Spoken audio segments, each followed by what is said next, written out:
ఓం గురు జయ గురు జయ జయ గురు ఓం గురు జయ గురు జయ జయ గురు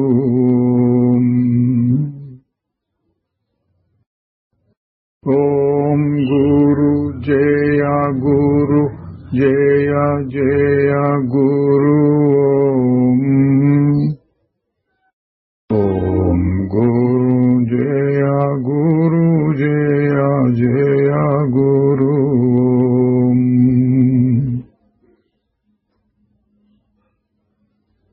శ్రీ నిసర్గదత్త మహారాజు కీ జై. నిసర్గదత్త బోధ 11వ భాగంలోనికి వస్తున్నాము. ముందుగా క్రిందటి భాగంలోని ముఖ్యాంశాలు. ఒకరు ప్రశ్నించారు, చాలా మంది ఆత్మసాక్షాత్కారం కోసం శ్రద్ధతో పనిచేస్తూ ఉంటారు, కానీ వారికి పెద్దగా ఫలితం కనపడటం లేదు, ఎందువలన అంటే మహారాజు గారు 2 కారణాలు చెప్పారు. ఒకటి, వారికి ఇంకా ఏవో కొన్ని కోరికలు మిగిలి ఉండొచ్చు. ఇంకొకటి ఏంటంటే, వారు తమకు కలిగేటటువంటి మనశ్చలనాలని సరిగా పరిశీలించలేకపోయి ఉండవచ్చు. అంటే వారి భావాల్ని, ఆలోచనల్ని, సుఖదుఖాల్ని ఏమిటి ఇదంతా అన్నట్లు పరిశీలిస్తూ ఉంటే ఆ సాక్షిభావం బయటపడుతుంది. దీని సారాంశం ఏంటంటే, కోరికలు పోవటం అంటే శుద్ధ బుద్ధి, పరిశీలనా శక్తి అంటే సూక్ష్మ బుద్ధి, 2 ఉండాలి. శుద్ధ బుద్ధి, సూక్ష్మ బుద్ధి. మీకు ఆత్మానుభవం కలగటానికి గురువు గారు కారణమా, మీరు కారణమా అని అడిగాడు ఒక ఆయన.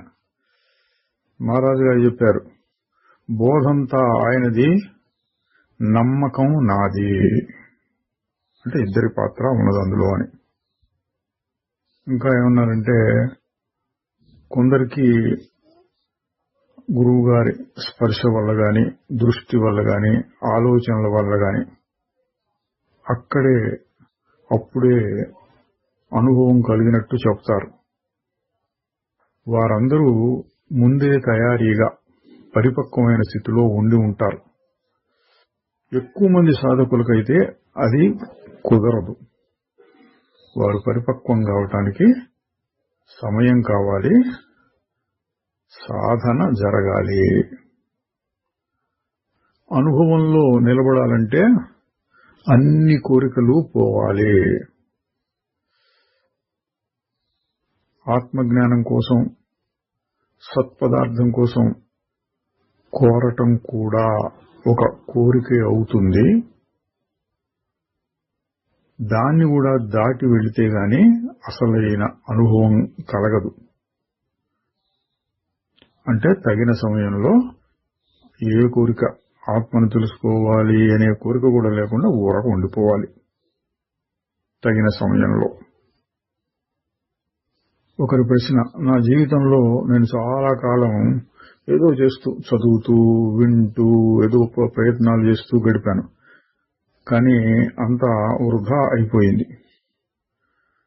ఇప్పుడు చదవటం కూడా మానేశాను అన్నాడు.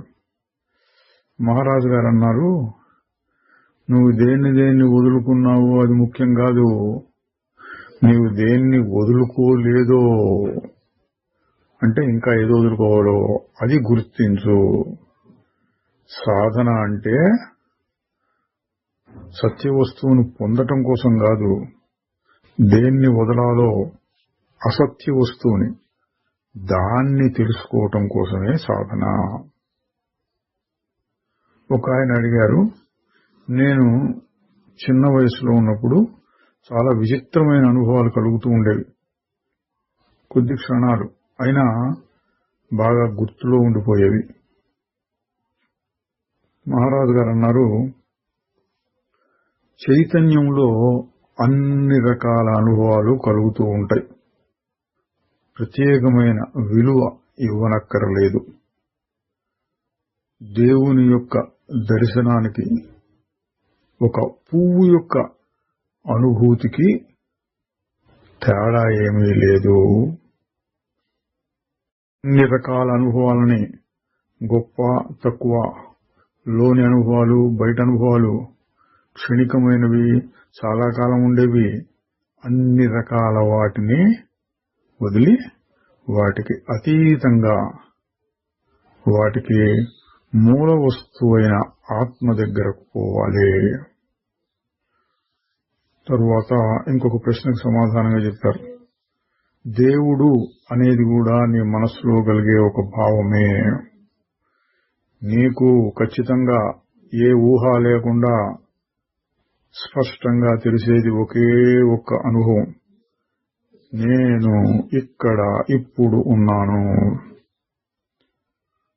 అందులో నుంచి ఇక్కడ ఇప్పుడు అనేవి కూడా తీసేస్తే ఏం మిగులుతుంది? నేను. తర్వాత ప్రపంచాన్ని గురించి చెప్తూ, ఈ ప్రపంచమంతా నువ్వు వినేది, చూచేది, ఆలోచించేది, అనుభూతులు పొందేది నిజం అనే గట్టి నమ్మకం మీద ఆధారపడి ఉన్నదే. నీ నమ్మకాన్ని ప్రశ్నించు. అంటే నిజంగానా, ఎట్లా ఉంది అని ప్రశ్నించి విచారణ చేయమన్నారు. నేను అనే భావం ప్రపంచంలోనిదే అయినా అది ప్రపంచానికి అతీతం కూడాను. ఈ ప్రపంచమంతా నీ భావముల్లోనే ఉన్నది అని నువ్వు తెలుసుకున్నప్పుడు దాని నుండి విడుదల పొందుతావు. తరువాత ఇంకొక సందర్భంలో అన్నారు, ఏ ఊహలు లేకుండా చూడటం నేర్చుకో, ఏ వ్యాఖ్యానాలు లేకుండా వినటం నేర్చుకో. రూపనామము లేని ఆ వస్తువులకి కొన్ని రూపాలు, నామములు కలిగించడం ఆపేసేయి. నీకు తెలియబడేదంతా నీ దృష్టిలో నుంచే వచ్చింది, అది సత్యం కాదు అని తెలుసుకుంటే నీకు శాంతం కలుగుతుంది, భయం నుండి విముక్తి కలుగుతుంది.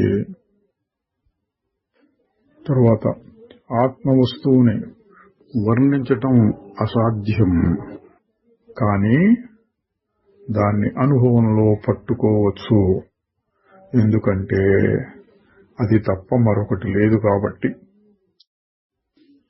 ఒక ఆయన ఎవరు అన్నాడు, అవి ఇవి ఊరికి చెప్తూ పోవటం కంటే మౌనం ద్వారా బోధించటమే మెరుగు.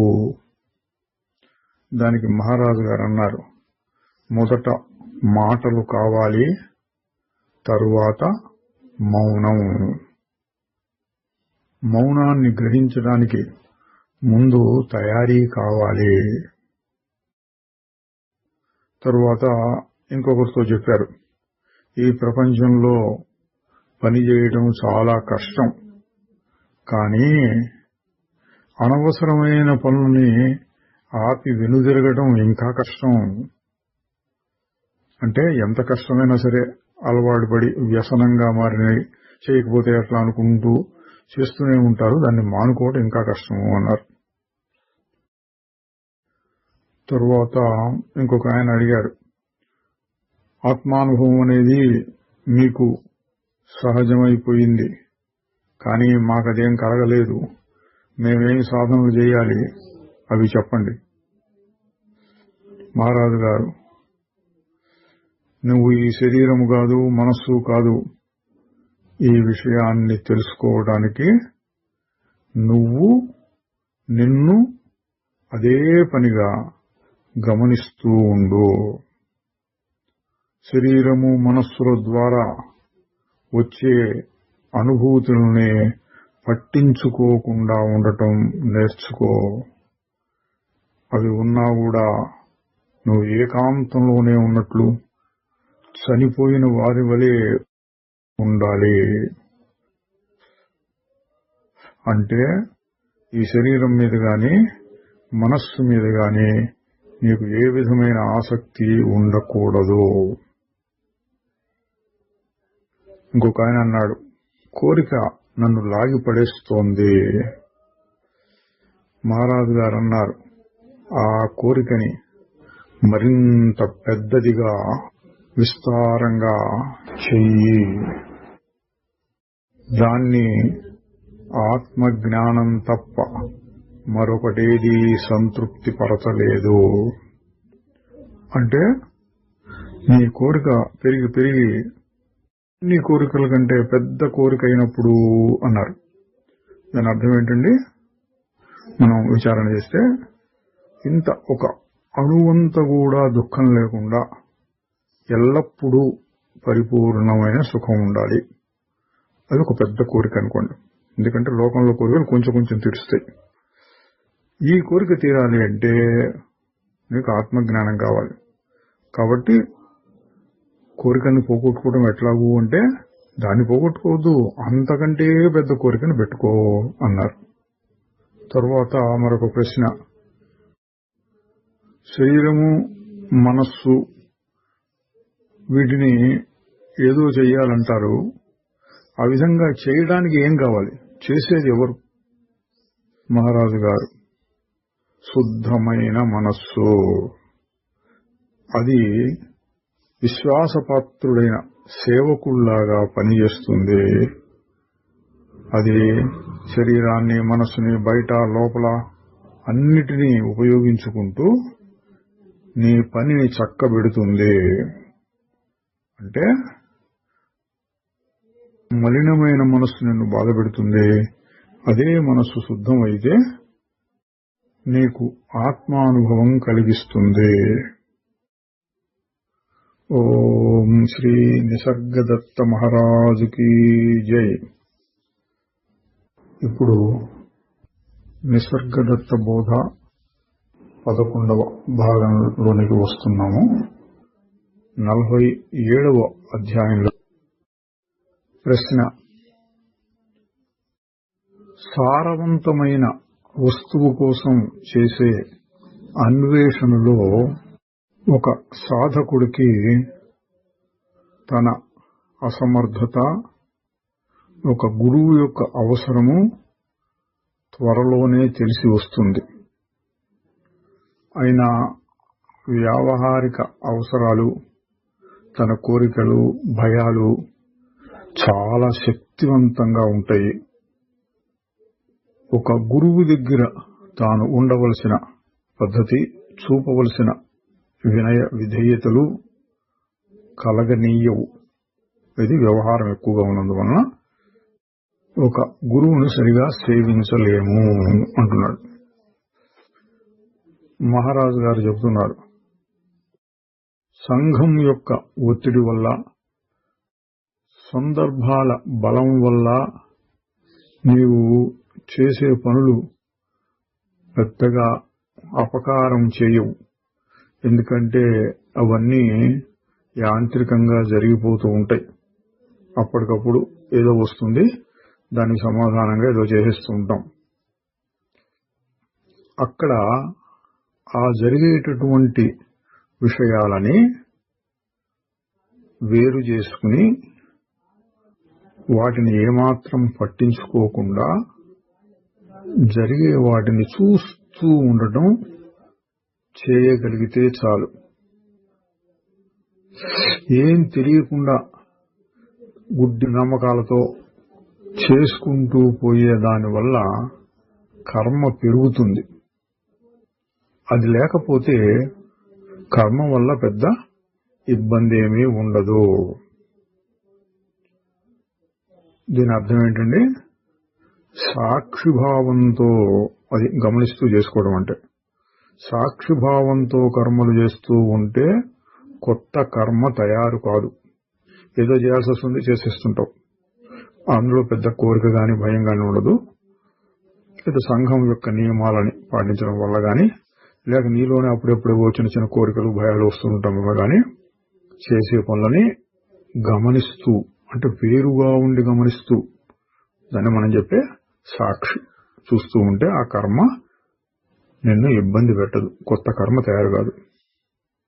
ఇక గురువు అంటావా, నీ నుంచి ఒకే ఒక్క అర్హతని కోరుకుంటాడు. ఏమంటే నీకు చేరవలసిన గమ్యాన్ని గురించిన స్పష్టత, పట్టుదల ఉన్నాయా లేవా అని. అసలు గురువు అంటే ఎవరు? ప్రపంచము, దానికి సంబంధించిన భావాలు ఎవరిలో లేకుండా ఉంటాయో అతడే పరమ గురువు. ఆ గురువును గుర్తించడం అంటే ఏ విధమైన ఊహలు నిజం అనుకోనటువంటి స్థితిలో ఉండటమే. అంటే మనస్సులో ఏ విధమైన కల్పనలు, ఊహలు లేకుండా ఇదంతా మారిపోయేది అన్నట్లుగా చూస్తూ ఉంటే ఏం జరుగుతుంది? నువ్వు నీ స్వరూపంలోకి వెళ్తావు. అదే అసలైన గురువు అంటున్నారు. అంటే సందర్భాన్ని చెప్పే మాటలండి. ఇక్కడ ఈశ్వరో గురురాత్మేతి, మొదట్లో ఈశ్వరుడు, ఆ తర్వాత బాహ్యంగా గురువు కనపడతాడు, ఆ తర్వాత అంతరంగంలో నిశ్చల స్వరూపంగా మిగులుతాడు. ఈ విషయం ఆయన ఎందుకు చెప్పాడు? నాకు చేత కావట్లేదండి గురువుని సేవించడం అంటే, సరే నువ్వు నీ మనస్సును నిశ్చలం చేసుకో, గురువుని పొందినట్టే అన్నారు. నీ మనస్సులో గురువు అంటే ఏమున్నది? నీకు రకరకాల జ్ఞానాలు, అంటే ప్రాపంచిక, లౌకిక, శాస్త్ర సంబంధమైనటువంటి జ్ఞానాలు, ఉపదేశాలు, ఆదేశాలు ఇవ్వాలి అని. అట్లా ఇచ్చేవారు నిజమైన గురువు కాదు. నిజమైన గురువు అంటే సత్పదార్థాన్ని తెలిసి ఉండి ఈ ప్రపంచం యొక్క మాయలను పట్టించుకోకుండా ఉండేవాడు. అటువంటి గురువుకి క్రమశిక్షణ పాటిస్తున్నావా లేదా అనేది ఒక ప్రశ్న కాదు. మళ్ళీ ఆయన ప్రశ్నిస్తున్నాడు. మాకున్న ఉద్యోగ వ్యాపారాలు మొదలైన వాటిని వదులుకోవాలా ఆ సత్పదార్థాన్ని కనుక్కోవడం కోసం? మహారాజు గారు చెప్తున్నారు, నువ్వు నీ పనిని చేయి. నీకు ఎప్పుడైనా ఒక క్షణం తీరిక దొరికితే లోనికి చూడు. ముఖ్యమైన విషయం ఏంటంటే నీకు అప్పుడప్పుడు కలుగుతూ ఉన్న అటువంటి అవకాశాలని వదులుకోకుండా ఉండటమే. నీవు గనక శ్రద్ధతో ఉంటే నీ విశ్రాంతి సమయాలన్నింటినీ చక్కగా ఉపయోగించుకోవచ్చు. అది చాలు. చాలా గొప్ప విలువైన మాట అండి ఎవరికి? సాధకులకి. నాకు ఈ పని దాపనం క్షణం తీరిక లేదనే వాళ్ళు ఉంటారు, చాలా మంది ఉన్నారు. వాళ్ళకి ఏం చెప్పారు? ఒక్క క్షణం ఎప్పుడెప్పుడు తిరిగి దొరుకుతుందో అప్పుడప్పుడల్లా నేనెవరు అని ఆ నిశ్చల స్వరూపాన్ని చూడటం అలవాటు చేసుకో. అదే మనం కూడా చెప్తూ ఉంటాం, 5 నిమిషాలకు ఒకసారి 5 సెకండ్లు అని. అది కూడా మాట వరుసగా చెప్పింది. 5 నిమిషాలు కాదు, 10 నిమిషాలు కాదు, 20 నిమిషాలు, ఎప్పుడు తిరిగి దొరికితే అప్పుడు. 5 సెకండ్లే ఆగి ఉండాలా? కాదు, ఇంకా ఎక్కువ కూడా ఆగచ్చు. మహారాజు గారు అదే చెప్తున్నాను, నీకు ఎప్పుడు వీలైతే అప్పుడు దాన్ని పట్టుకుంటూ ఉండు. చాలా ముఖ్యమైన విషయం అండి. తెలిసిందే, మనకు తెలిసిందే కానీ చాలా ముఖ్యం కాబట్టి మళ్ళీ ఒకసారి ఆగి గమనించాలి దీన్ని. ఎప్పుడెప్పుడు మనకి అటువంటి విశ్రాంతి సమయాలు వస్తాయి చూసుకోవచ్చు. ఉదాహరణకు గ్లాసు నీళ్లు తాగుతాం అనుకోండి, నీళ్లు తాగుతాంలో ఇతర పని ఆపేస్తాం. ఆ సమయంలో ఎవరు నీళ్లు తాగేదని కానీ నేనెవరని కానీ ప్రశ్నించి దాన్ని చూసుకోవచ్చు. మొదలు నడుస్తుంటాం, మనం ఏ లెట్రిన్కో వెళ్తాం, లేదా స్నానం చేస్తూ ఉంటాం. అటువంటి సమయాల్లో ఇతర ఆలోచనలు కాకుండా ఆ విశ్రాంతిగా ఆగిపోయినప్పుడు ఉండే స్వరూపాన్ని గుర్తించడం నేర్చుకో అన్నారు. ఆయన మళ్ళీ అడుగుతున్నాడు, నాకు చిత్రలేఖనం అంటే బొమ్మలు గీయడం అంటే కాస్త ఆసక్తి ఉన్నది. నేను నా విశ్రాంతి సమయాన్ని ఆ పనికి ఉపయోగించవచ్చునా అన్నారు. మహారాజు గారు చెప్తున్నారు, నువ్వు ఏం కావాలంటే చెయ్యొచ్చు, కానీ నీ మనస్సుని పరిశీలిస్తూ ఉండు. అప్పుడప్పుడైనా సరే పూర్తి ఆంతరికమైన శాంతంతో నిశ్చలతతో కూడిన క్షణాలను గమనిస్తూ ఉండాలి. దాన్ని నువ్వు పోగొట్టుకుంటే అంతా పోగొట్టుకున్నట్టే. దాన్ని వదులుకోకుండా నువ్వు గ్రహించటం చేయగలిగితే, దాన్ని అంటే మనస్సు ఆగిపోయి ఉండేటటువంటి క్షణాల్ని పోగొట్టుకోకుండా ఉంటే మనస్సులో వచ్చే తక్కిన కల్పనలన్నీ అవే కరిగిపోతూ ఉంటాయి. ఎందుకు? వాటంతా వస్తూ ఉంటాయి, పోతూ ఉంటాయి, వస్తూ ఉంటాయి, పోతూ ఉంటాయి. అవన్నీ అది కరిగిపోవడం అంటే ఎప్పుడు అటు ఊరకు చూస్తూ ఉంటే. లేకపోతే ఏం చేస్తాయి, మళ్ళీ మళ్ళీ అవే వచ్చి అది నిజం అనుకుని అక్కడే సుడిగుండంలాగా తిప్పుతూ ఉంటాయి. నీకున్న సమస్య ఏంటంటే, నీకు సత్పదార్థం కావాలి, కానీ అదంటే భయపడుతూ ఉంటావు. అంటే ఏంటి? ఏదో కొత్తది, అమ్మో దాన్ని వదులుకుంటే ఎట్లా, అది నాకు ఏం చేస్తుందో, ఇప్పుడున్నదాన్ని ఎట్లా వదులుకోగలుగుతాను, ఇది భయం. ఒక శిశువు తన శరీరాన్ని మాత్రం గ్రహిస్తుంది, దానితో సంబంధించిన ఇతర విషయాలను గుర్తించలేదు. ఆ శిశువులాగా ఉండు. అప్పుడు నీ శరీరానికి ఆత్మకి మధ్యలో మరేమీ ఉండదు. అంటే ఇందాక చెప్పిందే ఇంకో రకంగా నిశ్చలంగా ఉండు. శిశువు అప్పుడే పుట్టాడు, లేదా కొద్ది రోజులే అయింది, ఊరికేదో గమనిస్తున్నట్టుగా ఉంటాడు. ఇది ఫలానా ఫలానా ఫలానా, ఏ విధమైన భావాలు లోపలుండవు. అట్లా ఉండు అంటున్నాడు. ఆయన ప్రశ్న, తనలో తాను ఎప్పుడు అట నిశ్చలంగా ఉండటం, తనను తాను చూసుకుంటూ ఉండటం, చాలా స్వార్థపరత్వంగా కాలాన్ని గడపడం అవుతుందేమో అన్నారు. అంటే ఏదన్నా వాళ్ళకి వీళ్ళకి అవి ఇవి చేస్తూ నలుగురితో కలిసి ఉంటే మంచిది, నీలో నువ్వు ఉంటే అది స్వార్థం అయిపోతుంది కదా అంటున్నారు.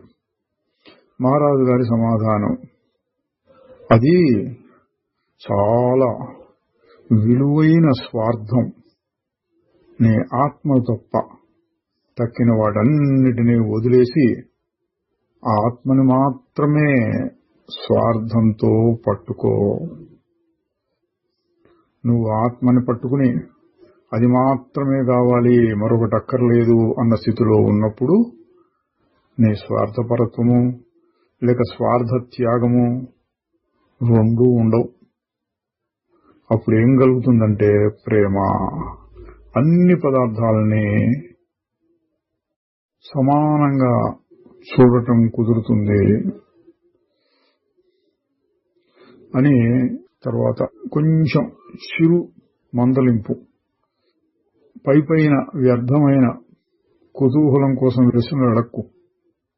నువ్వు లోతైన విషయాలను పట్టుకోవడానికి ప్రయత్నం చేయి. మళ్ళీ ప్రశ్న, నా ఆత్మానుభవాన్ని త్వరితం అంటే తొందరగా వచ్చేటట్టు చేయగలనా? మహారాజు గారు, చెయ్యొచ్చు, అటువంటి పద్ధతి ఉంది. ప్రశ్న, ఆ విధంగా నాకు త్వరగా అది వచ్చేటట్టు ఎవరు చేస్తారు? మీరు చేయగలరా నా కోసం? మహారాజు గారు, నువ్వు చెయ్యవు, నేను చెయ్యను, అది జరుగుతుంది. అంటే అది అట్లా జరిగింది. ఎట్లా జరిగింది అంటే ఆయనే చెప్తున్నాడు, నిజమే, నేను మీ దగ్గరికి రావటం జరిగింది అన్నాడు. ఇందాక అడిగిన ప్రశ్నే మళ్ళీ అడుగుతున్నాండి. అయితే నేను ఏదైనా ఒక వృత్తిని చేపట్టవచ్చునా? మహారాజు గారు, నేను ఇంత ముందే చెప్పాను కదా, మధ్య మధ్యలో ఆ శాంతాన్ని, పరిపూర్ణమైన శాంతాన్ని అందించే క్షణాలను పొందుతూ ఉండు.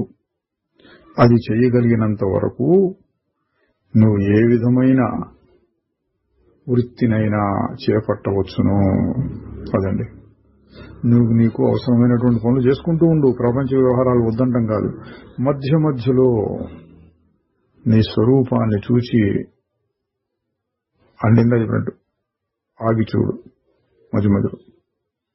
అది చేయగలిగినంత వరకు వ్యవహారం తప్పు కాదు. ఈ విధమైన ప్రయత్నం అంటే సాధన చాలా ప్రయోజనకరంగా ఉంటుంది. ప్రయత్నం చెయ్యి అన్నారు. ఇందాక చెప్పిందే మళ్లీ చెప్పినట్టయింది. ఏంటి, ఏ పనులు చేసుకో, మధ్య మధ్యలో అట్లా ఆగి చూడు, విశ్రాంతిగా ఉండు, ప్రశాంత స్థితిని పొందు. అది అలవాటు చేసుకో. నేను ఆ విధంగా ప్రయత్నం చేశాను ముందే అన్నాడు ఆయన. మహారాజు గారు, నువ్వు చక్కగా విశ్వాసంతో గట్టిగా శ్రద్ధతో చెయ్యలేదు, లేకపోతే ఇటువంటి ప్రశ్నను అడగవు. చూడండి, మహారాజు గారు అంత గట్టిగా చెప్తున్నారు నమ్మకంతో. నువ్వు అట్లా చేసి ఉంటే నీకు ఎప్పుడో దొరికేది అన్నట్టుగా చెప్తున్నారు. నిన్ను నీవు జాగ్రత్తగా చూసుకోలేదు. నువ్వు అనుభవాల వంకనే చూచావు. ఈ అనుభవం ఆ అనుభవం కావాలి అన్నట్లు. నీకు ఏ ఇతర అనుభవాలు వద్దు. నీ యందే ఆసక్తిని కలిగి ఉండు. తర్వాత ఆయన ప్రశ్న, ఆ విధంగా చేస్తూ ఉంటే ఈ భౌతికమైన పరిస్థితులు అంటే శరీరంతో సహా ఏమైపోతాయి అంటే దేన్ని పట్టించకుండా పనిచేస్తే ఎట్లాగో అని. మహారాజు గారు, నువ్వు ఆరోగ్యంగా ఉన్నంత వరకు నువ్వు బతుకుతూనే ఉంటావు అన్నారు కొంచెం వ్యంగ్యంగా. అంటే శరీరం ఏమైపోతుందో అని భయపడితే ఎట్లా? అది ఆరోగ్యంగా ఉన్నంత వరకు అంటే ప్రారంధం ఉన్నంత వరకు అది బతుకుతూనే ఉంటుంది, దాని గురించి ఆలోచించకు అని. తరువాత అధ్యాయం 48. ప్రశ్న, నేను ఇప్పుడే రమణాశ్రమం నుంచి వచ్చాను. అక్కడ 7 నెలలు గడిపాను అన్న మీదట మహారాజు గారు ఆయన కొంతసేపు సంభాషించుకున్నారు. ఏం చేశావు, నీకు ఏ అనుభవాలు కలిగినాయి అట్లాంటివన్నీ ఆయన చెప్పాడు. నేనెవరు అనే ప్రశ్న మీద ఏకాగ్రత పెట్టాను. కొన్ని సమయాల్లో దాన్ని బాహ్యంగా నాలో నేను సణుక్కుంటున్నట్టుగా నేనెవరు అనుకుంటూ వచ్చాను. ఒక్కొక్కసారి అసలు నేనెవరు అని గట్టి ఆలోచనలు కూడా వచ్చేవి. అప్పుడు మానసికంగా చేసేవాడిని. కొన్ని సందర్భాల్లో కొన్ని మంచి అనుభవాలు కలిగినాయి. శాంతంగా హాయిగా అనిపించేది. మొత్తం మీద నేను నిశ్శబ్దంగా చురుకుగా ఉండటానికి ప్రయత్నించాను. ఈ అనుభవాలు కావాలి అని పెద్దగా అనుకోలేదు. నాలో అంతర్గతంగా ఒక నిశ్చలత, నిశ్శబ్దం, ప్రశాంతం అలుముకున్నట్లు అనిపించింది. జాగ్రత్త సుషుప్తి అంటే మెలకువలోనే నిద్రపోతున్నటువంటి స్థితి, అది కూడా నాకు కొంత కలిగింది. ఇట్లా కొంతసేపు సంభాషణ నడిచిన మీదట మహారాజు గారు అన్నారు, ముఖ్యంగా నీకు కలగవలసింది ఏంటంటే కోరికలు, భయాలు మొదలైన వ్యతిరేక భావాల నుండి, అవే అరిషడ్ వర్గాలు అంటే కామక్రోధ లోభ మోహ మద మాత్సర్యాలు ఉంటారు చూడండి, వాటి నుండి విముక్తిని పొందాలి. అవి లేకుండా పోయినప్పుడు తక్కినవన్నీ వాటంతరే వస్తాయి. నిశ్శబ్దంగా కూర్చుని నిన్ను నువ్వు గమనించుకుంటూ ఉంటే ఎన్నెన్నో విషయాలు బయటకి అంటే మానసిక స్థాయికి వస్తూ ఉంటాయి. వాటిని ఏమీ చెయ్యకు, వాటికి ఏమీ స్పందన ఇవ్వకు. అవి ఎట్లా వచ్చినాయో అట్లా పోతాయి, వాటంతట అవే పోతూ ఉంటాయి. నువ్వు చేయవలసిందల్లా చక్కగా మనస్సుని గమనిస్తూ ఉండటం. నీ గురించి అంటే నీ మనస్సులో జరిగే వాటి గురించి పూర్తిగా గమనిస్తూ ఉండటం. ఆయన ప్రశ్నిస్తున్నాడు, నాకు ఏదైనా పనులు మొదలు పెడితే ఆరాటం, తహతహ వంటివి ఎక్కువగా ఉంటాయి. దాన్ని నేను తగ్గించుకోగలనా? మహారాజు గారు, మామూలు పనులకు తహతహతో చేసేవాటికి తేడా ఉంటుంది. ప్రకృతి అంతా పనులు చేస్తూనే ఉంటుంది. పనే ప్రకృతి, ప్రకృతే పని. అయితే తహతహ ఆరాటం అనేది మనస్సులోని కోరికలు, భయాలు మీద ఆధారపడి వస్తూ ఉంటాయి. ఏదైనా ఉదాన్ని పొందాలని, అనుభవించాలని కోరిక, బాధ, నష్టాలు వస్తాయేమోననే భయం తహతహని, ఆరాటాన్ని కలిగిస్తుంది. మళ్ళీ ప్రశ్న, నాకు ఏం చెయ్యాలి అనే దాని మీద కొంత మంచి అవగాహన ఉన్నట్లే అనిపిస్తోంది. కానీ ఏదైనా చెయ్యంగానే అలసిపోతున్నట్లు, కుంగిపోతున్నట్లు, ఇతరుల సాంగత్యం ఉంటే బాగుంటుందని, నలుగురితో కలవాలని అనిపిస్తూ ఉంటుంది. ఆ విధంగా సమయం వృధా అవుతూ ఉంటుంది. ఆ సమయాన్ని ధ్యానానికి ఉపయోగించుకుంటే ఎంతో బాగుంటుంది కదా అన్నాడు. మహారాజు గారు చెప్తున్నారు, నువ్వు ఏం చేయాలనుకుంటే అది చెయ్యి. నిన్ను నీవు బాధ పెట్టుకోకు. ఆత్మహింస నిన్ను మరింత కఠినంగా తయారు చేస్తుంది. నీకు కలిగే అడ్డంకులతో పోరాటం చెయ్యకు. ఏం చేయాలంటే వాటిని ఊరక గమనిస్తూ ఉండు, పరిశీలించు, విచారణ చేయి. అవి మంచివి గాని, చెడు గాని. అయితే వాటిల్లో మునిగిపోకూడదు. అంటే ఏంటంటే కొంచెం దూరంగా ఉండి పరిశీలించినట్టు. అంటుకోకుండా, అది నీటి ప్రవాహం వెళ్తూ ఉంటే నీళ్లలో మునక్కుండా ఒడ్డున ఉండి దాన్ని పరిశీలిస్తూ ఉన్నట్టు. దాన్నే తటస్థుడు అంటాం. మనం సాక్షి అని కూడా చెప్పుకుంటూ ఉంటాం. ఇక్కడ చెప్పిన సాధన ఏంటి? ఏదైనా మనస్సులో నీకు ఇబ్బందికరమైనవి వస్తే, మనసు నిలవకపోతే, అవి ఇవి చెలరేగుతూ ఉంటే వాటితో పోరాడాల్సిన పని కాదు, గమనిస్తూ ఉండు. ఇతర ధ్యాన పద్ధతులకి విచారణ పద్ధతిలో చేసేటటువంటి సాధనకి తేడా రాని. కానీ దృష్టి ఎట్లా ఉండాలి? అవి నావి కావు, నాకు వాటితో సంబంధము లేదు, వస్తున్నాయి పోతున్నాయి, వస్తున్నాయి పోతున్నాయి, ఆకాశంలో మబ్బుల్లాగా వస్తున్నాయి పోతున్నాయి అన్న దృష్టితో చూస్తూ ఉండాలి అన్న సాధన చెప్పారు ఇక్కడ.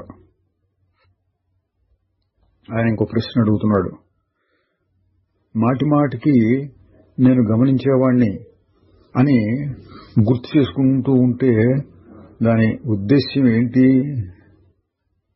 మహారాజు గారు చెప్తున్నారు, సాధకుడు గుర్తించవలసిన విషయం ఏంటంటే చలించేటటువంటి మనస్సుకి వెనకాల నేపథ్యంలో, అంటే ఆధారంగా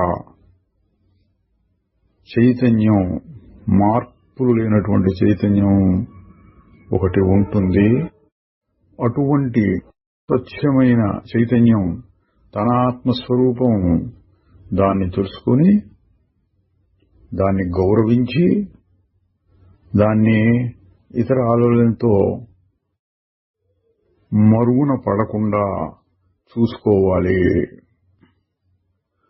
గుర్తు చేసుకుంటూ ఉండాలి. తర్వాత అనుభవంలో గ్రహించాలి. ఏమని? నీకు కనిపించేది, తోచేది, అనుభవానికి వచ్చేది ఏది కూడా నీవు కాదు, అది నిన్ను బంధిస్తుంది. నీవు కాని దానిని దేనికి నీవు పట్టించుకోవద్దు. ఇక్కడ తేడా గమనించాలండి. పట్టించుకోవద్దు అంటున్నారు, ఒకవైపేమో గమనిస్తూ ఉండు అంటున్నారు. ఊరిక వేరుగా ఉండి నాకు సంబంధం లేదు అన్నట్లుగా చూస్తూ ఉంటే ఊరక గమనించడం సాక్షిభావం. అందులో మునిగిపోయి ఈ ఆలోచన వచ్చింది, ఎందుకు వచ్చింది, దీని ముందేంటి వెనకేంటి, దీనికి ఏం చేద్దాం, మంచిగా చెడా, ఇదంతా ఆలోచిస్తే పట్టించుకున్నట్లు అవుతుంది. పట్టించుకోకుండా ఊరిక పరిశీలిస్తూ ఉండాలి. మళ్ళీ ప్రశ్న, మీరు చెప్పినట్టు చేయాలంటే నేను ఎల్లప్పుడూ జాగరూకతతో పరిశీలిస్తూ ఉండాలి కదా అన్నాడు. మహారాజు గారు చెప్తున్నారు, ఏ విధంగానైనా నువ్వేదో దాన్ని పరిశీలిస్తూనే ఉంటావు. నీవు ఇప్పుడు చేయవలసిందల్లా ఏమంటే నీవు అన్నింటినీ గమనించగలుగుతున్నావు అన్నదాన్ని గమనించాలి. అంటే ఫలానా అని చెప్పేది అహంకారం అనుకోండి, దాన్ని కూడా కలిపి మనసులో ఈ ఆలోచనలు వస్తున్నాయి అని మనస్సును కూడా కలిపి తెలుసుకుంటే అది సాక్షి అవుతుంది. దాన్ని చెప్తున్నారు మహారాజు గారు. అటువంటి పరిశీలనను, సాక్షి చైతన్యాన్ని ప్రయత్నపూర్వకంగా కల్పించుకోవాలి. నీ యొక్క అవగాహన పరిధిని ఇంకా లోతుగాను విస్తృతంగాను చెయ్యాలి. అంటే జ్ఞానయోగంలో ఎప్పుడు చెప్పేదేనండి ఇది. ఇంకా చురుకుగా పరిశీలన అట్లా మనస్సును పరిశీలించాలి. కండిషన్ ఏంటి, నాకంటే ఇది వేరు అన్న దృష్టితో పరిశీలిస్తూ ఉంటే అదే గొప్ప సాధన అవుతుంది. ఇంకా చెప్తున్నారు, మనస్సు ఆలోచనలను నిరంతరాయంగా ఉత్పత్తి చేస్తూ ఉంటుంది. నువ్వు వాటిని పట్టించుకోకపోయినా సరే ఏవో వస్తూనే ఉంటాయి. ఎప్పుడైతే నువ్వు నీ మనస్సులో ఉన్నదానిని తెలుసుకోగలుగుతావో అప్పుడు అది సాక్షి అవుతుంది. అది మనసులో నీ తిరుగుని ఏదో వస్తుంటాయి పోతుంటాయి, సుఖం పట్టించుకోకుండా అట్లా కాకుండా వచ్చిన ప్రతిదాన్ని అట్లా పరిశీలిస్తూ ఉంటే ఇది వచ్చింది పోయింది, అప్పుడు అది సాక్షి చైతన్యం అవుతుంది. ఆ పైన శుద్ధ చైతన్యం మొత్తం పరిశీలింపబడే వస్తువులన్నింటి యొక్క సంపూర్ణమైన అనుభవం తోస్తుంది. అంటే దేన్ని పరిశీలిస్తున్నావో ఆ మనసు కూడా నాది కాదు, ఆ మనసుకి బయట ఉన్న వస్తువులకి ఏం తేడా లేదు, అది పరిశీలింపబడుతోంది, ఇది పరిశీలింపబడుతోంది, నేననేది ఏం లేదు అన్నంత చురుకుగా లోతుగా విస్తృతంగా అంటే అన్నిటినీ కలిపి పరిశీలించినప్పుడు అది శుద్ధ చైతన్యం అవుతుంది. అంటే ఈ పరిశీలన అనేటువంటి ప్రక్రియని మనం సాధన చేస్తూ ఉంటే అటువంటి స్థితి మొత్తాన్ని కలిపి చూడటం, తర్వాత నిశ్శబ్దంగా ఉన్నట్లు అనుభవం కలగటం వస్తుంది అన్నారు. ఆయన మళ్ళీ ప్రశ్న, ఈ వెదకులాట కోసం అంత శ్రమ అవసరమా? మహారాజు గారు అంటున్నారు, అది లేకపోతే ఉన్నదంతా శ్రమే. అంటే ఏంటండి, వెదకులాడి అన్నిటికీ వేరైపోవటంలో ఉన్నటువంటి సుఖం అది మనకు కావాలి. దాన్ని కనుక్కోలేకపోతే ప్రపంచంలో పడి మనసుతో కలిసిపోయి చూస్తూ ఉంటే ఉన్నదంతా సమస్య అన్నారు. ఆ శుద్ధ చైతన్యం పూర్తి అసంగం, నిశ్చలం, అది స్పష్టంగా నిశ్శబ్దంగా శాంతంగా చురుకుగా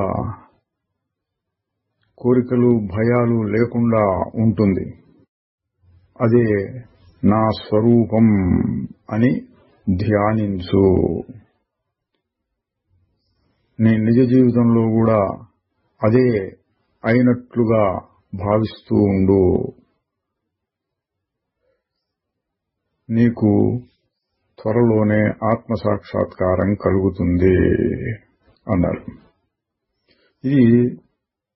జ్ఞాన సాధన కానీ కొంచెం తేడా అండి. ఒకటేమో పరిశీలించు, గమనించు, తెలుసుకో అట్లా చెప్తున్నారు.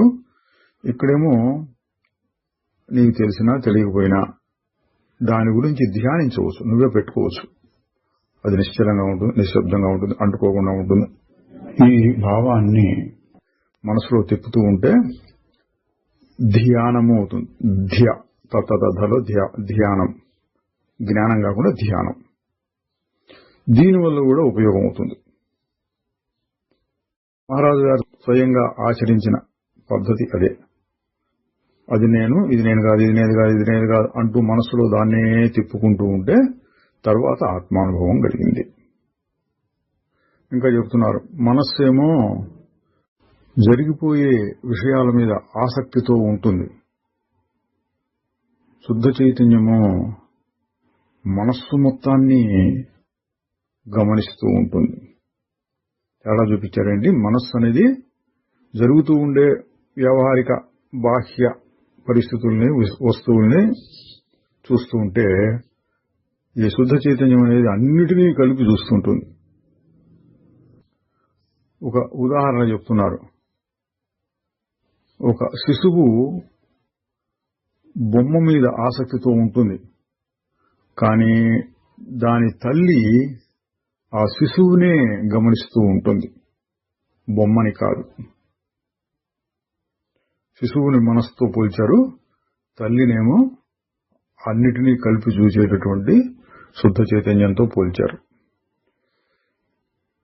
ప్రశ్నించిన ఆయన అంటున్నాడు, అట్లా చేస్తే ఆ వెదకులాట అంతమైపోయి వెదకేవాడు మిగులుతాడు కదా. మహారాజు గారు, కాదు, ఆ వెదకేవాడు కరిగిపోతాడు, వెదకులాట ఉంటుంది. అంటే ఊరక గమనిస్తూ ఉండటం. ఇక్కడ వెదకులాట అంటే అది ఉంటుంది, అది కాలాతీతమైనటువంటిది. ఇక్కడ వెతుకులాట అంటే ఫలానా దానికోసం వెతుకులాట అనే అర్థంలో కాదండి. అట్లా అన్నిటినీ కలిపి చూసేటటువంటిది మిగులుతుంది. ఎవడు దాన్ని చూడాలి అనుకుని మొదలు పెట్టాడో వాడు లేకుండా పోతాడు. తరువాత ఇంకా చెప్తున్నారు, సత్యం కోసం, లేక దేవుడి కోసం, లేక గురువు కోసం, లేక ఆత్మ కోసం వెతుకులాట అనేవి అన్నీ ఒకటే. ఏదైనా ఒక దాన్ని కనుక్కుంటే అన్నీ కనుక్కున్నట్లే. నేను అన్న భావం, దేవుడు అనేటువంటి భావం రెండు ఒకే అర్థంలో నీకు కనపడతాయి. అప్పుడు ఏం జరుగుతుంది? నీకు ఏమాత్రం అనుమానం లేకుండా దేవుడు అంటే ఏమిటో అర్థమవుతుంది. ఎందుకు?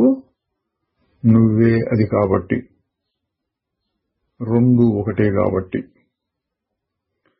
మళ్ళీ తర్వాత మహారాజు గారు ఇప్పుడే చెప్పినటువంటి ధ్యానం గురించి అడుగుతున్నాడు ఆయన. మెడిటేషన్ అంటే, ధ్యానం అంటే ఏమిటి, దాని ఉపయోగాలు ఏంటి? మహారాజు గారు చెప్తున్నారు, నీవు ప్రారంభ దశలో ఉన్నప్పుడు కొన్ని ఆచార పరంపరలో వచ్చేటటువంటి ధ్యానాలు లేక ప్రార్థనలు మంచివి కావచ్చు, కానీ సత్యాన్వేషకుల కోసం చెబితే ఒకే ఒక్క ధ్యానం ఉంటుంది. అదేంటంటే, ఇతర ఆలోచనలను ఏమాత్రం లేకుండా చేయటం. లేకుండా చేయడానికి పద్ధతి ఏంటి? మహారాజు గారి పైన చెప్పింది, వచ్చిన దాన్ని వచ్చినట్టు గమనిస్తూ ఉండు, దాంతో కలవకుండా. ఆ విధంగా ఆలోచనలన్నింటినీ పరిశీలన ద్వారా లేకుండా చేయటమే ధ్యానము. మళ్ళీ ఆయన ప్రశ్న, అది ఎట్లా చేయాలి? ఇందాక చెప్పింది అనుకోండి, ఆయన మళ్ళీ అడుగుతున్నాడు. మహారాజు గారు చెప్తున్నారు, మొదలుపెట్టినప్పుడు అన్ని రకాల ఆలోచనల్ని రాణిస్తూ ఉండు, వాటిని ఊరక గమనిస్తూ ఉండు, అంటే పట్టించుకోకుండా, అందులో దూరకుండా. ఆ పరిశీలనయే మనస్సుని నెమ్మదింపజేస్తుంది. అంటే ఆలోచనలు క్రమక్రమంగా తగ్గుతూ వస్తాయి. చివరికి అది పూర్తిగా ఆగిపోతుంది. మనస్సు నిశ్చలంగా ప్రశాంతంగా ఆగిపోయినప్పుడు దాన్ని అట్లాగే అట్టిపెట్టు. ఆ ప్రశాంత స్థితిలో విసుగు చెంది వదిలేయకు. అందులోనే ఉండు. ఇంకా లోతుగా వెళుతూ ఉండు అని ఆ ధ్యాన పద్ధతి చెప్పారండి. మొదలుపెట్టినప్పుడు అన్ని రాని ఇప్పుడు పరిశీలిస్తూ ఉండు. క్రమక్రమంగా అవి తగ్గి పూర్తి నిశ్చలత కలుగుతుంది. ఆయన మళ్ళీ అడుగుతున్నాడు, నేను ధ్యానం అంటే ఒకే విషయం మీద ఒకే రకమైన ఆలోచనల్ని నిలబెట్టుకుంటూ ఇతర ఆలోచనలు రాకుండా చేయటమే అన్న మాటని విన్నాను. కానీ అన్ని ఆలోచనల్ని దూరం పెట్టడం ఎట్లాగా? వాటిని దూరం పెట్టాలి అనుకోవటం కూడా ఒక ఆలోచనే కదా. మహారాజు గారు, మళ్లీ కొత్తగా నీ ప్రయోగం మొదలుపెట్టు. నీకు ఇంతకు ముందు కలిగిన అనుభవాలను గుర్తు తెచ్చుకోకు. నీ ఆలోచనల్ని గమనించడం మొదలుపెట్టు. ఆ ఆలోచనల్ని గమనించేవాణ్ణి కూడా గమనించడం నేర్చుకో. అన్ని ఆలోచనల నుండి స్వేచ్ఛ నీకు ఎప్పుడో ఒకసారి అకస్మాత్తుగా కలుగుతుంది. అప్పుడు కలిగేటటువంటి ఆనందం చేత దాన్ని నీవు గుర్తించగలుగుతావు. దీని అర్థం ఏంటంటే, నేను ఇందాక చెప్పాను ధ్యాన పద్ధతి. అది చేస్తూ ఉండు క్రమంగా నీకు చివరి స్థితి కలుగుతుంది. మళ్ళీ ప్రశ్న, మీరు ఇక్కడ కూర్చుని మనుషులతో మాట్లాడుతూ ఉంటారు. అసలు మీ ఉద్దేశ్యం ఏంటి? మహారాజు గారు, నాకు ఏ ఉద్దేశ్యము లేదు. నాకు ఏదో ఉద్దేశ్యం ఉండాలి అని నువ్వు అనుకుంటున్నావు. నేను ఇక్కడ కూర్చోవటం లేదు, మాట్లాడటము లేదు. దీనికోసం ఒక కారణాన్ని వెతుక్కోవలసిన అవసరమూ లేదు. నన్ను శరీరంతో కలిపి చూడకు. నాకు చేయవలసిన పని గాని ఆచరించవలసిన ధర్మాలు గాని ఏవీ లేవు. ఇక్కడ ఏ అర్థంలో చెబుతున్నారు? నేను అంటే అశుద్ధ చైతన్యం మీద మహారాజు గారు దృష్టి పెట్టి, నేను అది కూర్చోవడం లేదు, పని చేయటం లేదు, మాట్లాడటం లేదు. శరీరాన్ని చూసి నేను పనిచేస్తున్నట్టు నువ్వు అనుకుంటున్నావు. అది నిజం కాదు అని అర్థం. తరువాత అధ్యాయం 49. ప్రశ్న, చాలా మంది మీ దగ్గరికి సలహాల కోసం వస్తూ ఉంటారు, ప్రశ్నిస్తూ ఉంటారు. వారికి ఏం సమాధానం చెప్పాలో మీకు ఎట్లా తెలుస్తుంది? అంటే మీరు శాస్త్రాలు అవన్నీ చదువుకొని ఇది ధర్మం, ఇది అధర్మం ఇట్లాంటివన్నీ చెప్తున్నారా, లేక ఇంకో రకంగా మీకు తెలుసా అన్న అర్థంలో అడిగాడండి. మహారాజు గారు అంటున్నారు, నేను ప్రశ్నని వింటాను, అదేవిధంగా వచ్చే సమాధానాన్ని కూడా వింటాను. మళ్ళీ ప్రశ్న, అది అంటే మీరిచ్చే సమాధానం సరైనదేను అని ఏంటి నమ్మకం? మహారాజు గారు,